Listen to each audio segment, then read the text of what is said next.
Doctor, gases खूप होतात. Gases होऊन त्याच्यामध्ये एक दुर्गंधी असते आणि असे काही पेशंट्स आहेत. तर आणि दुसरे काही पेशंट असतात की ते म्हणतात की गॅसेस खूप होतात, खूप आवाज येतो. दोघेही वैतागलेले असतात आणि त्यांचं मेन प्रॉब्लेम असतं की चार चौघात बसणं उठणं अवघड आहे, समाजामध्ये अवघड आहे. स्मेल खूप येतं किंवा आवाज खूप येतो. तर ह्याच्या पाठीमागचं कारण तुम्हाला सांगतो. गॅसेस कसे तयार होतात आणि का तयार होतात? आपल्या पोटामध्ये नॉर्मली सुद्धा अर्धा लिटर ते 1.5 लिटरपर्यंत गॅस आपण तयार होतोच नॉर्मली. आणि साधारण 6 ते 20 वेळा हे गॅसेस आपण गुदद्वारातून पास करतो, खालून पास करतो. हे नॉर्मल आहे. गॅसेस का तयार होतात? 2 कारण आहेत.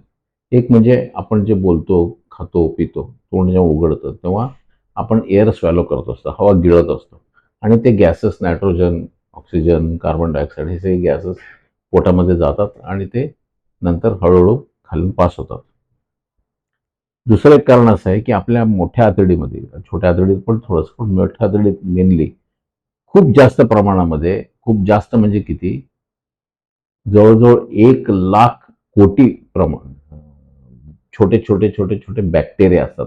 1 ट्रिलियन बॅक्टेरिया म्हणजे छोटे जीवाणू, जे हेल्पफुल बॅक्टेरिया, 500 स्पीसीज असतात. ते हेल्पफुल जीवाणू असतात की जे आपल्याला खाल्लेलं अन्न पचन करण्यासाठी ते आपल्याला मदत करत असतात. तर हे जे ह्याच्याबरोबर हे जे जीवाणू आहेत, ते जेव्हा अन्न येतं तर त्याच्यावर प्रक्रिया करतात, फर्मेंटेशन, किण्वन वगैरे सगळं करून मग नंतर ते डायजेस्ट करून टाकतात. पण ह्या प्रक्रियेमध्ये गॅसेस तयार होतात आणि हे गॅसेस सुद्धा आपण गुदद्वारातून पास करत असतो. ही 2 कारणं आहेत. म्हणजे आपल्या खाण्यापिण्यातून, एअर स्वॉलोइंगमधून आणि दुसरं म्हणजे या बॅक्टेरियामुळे. आता काही पेशंट्सना या गॅसेसना एक दुर्गंध असते. ही दुर्गंध का क्रिएट होतो? दुर्गंध क्रिएट होण्याचं कारण असं आहे की काही आपल्याला केमिस्ट्रीमध्ये आठवत असेल की हायड्रोजन सल्फाईड नावाचा एक जो गॅस आहे H2S, तर त्याला एक डर्टी स्मेल असायचं. लॅबमध्ये काम करताना आपल्याला ते यायचं. तर हायड्रोजन सल्फाईड जनरेट होतो, ज्याच्यामुळे हे गॅसला दुर्गंधी असते.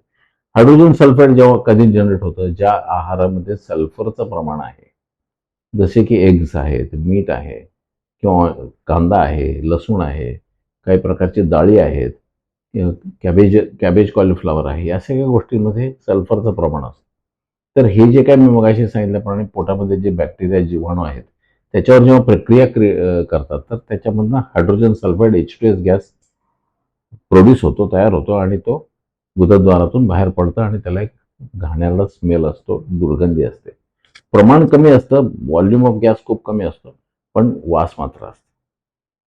दुसरा एक प्रकार जो आहे, ज्याच्यात खूप जास्त गॅसेस होतात आणि खूप नॉइझी गॅस असतो, खूप आवाज येतो, पण त्याला दुर्गंधी नसते. तर त्याचं कारण असं आहे की जे लोक खूप गॅस गिळतात, खूप बडबड करतात किंवा खूप भरभर जेवण करतात, या सगळ्यांना सुद्धा खूप गॅसेस पोटात क्रिएट होतात आणि ते पास होतात आणि त्याला नॉईज खूप असतं. एक तिसरा एक प्रकार आहे ज्याच्यामध्ये गॅसेस होतात. काही नॉइझी असतात आणि जास्त करून काही दुर्गंध क्रिएट करणार असतात, की आतले जे बॅक्टेरिया जे आहेत, ते बॅक्टेरिया कधी-कधी खूप अँटिबायोटिकचा ओव्हर यूज झाला.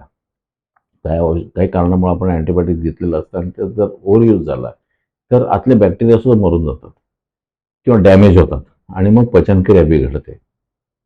तर पचनक्रिया बिघडल्यावर सुद्धा गॅसेस खूप होतात.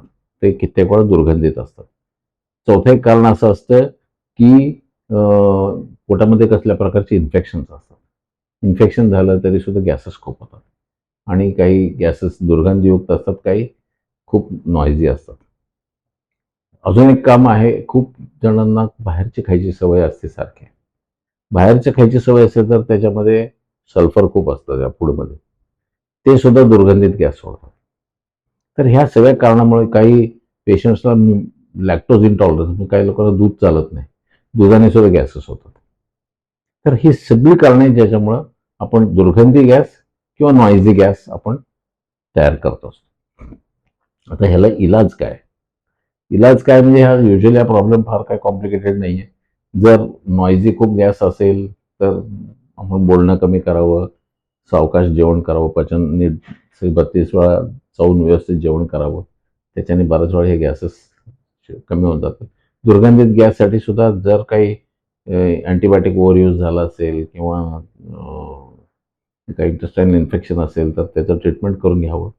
आणि काही आहारामध्ये आपण शक्यतो जंक फूड किंवा बाहेरचं खाणं जरा रिड्यूस करावं. एग्स आणि मीटमुळे जर होत असेल तर ते स्टॉप करावं. डाळींमुळे होत असेल तर ते आपण अवॉइड करायचं.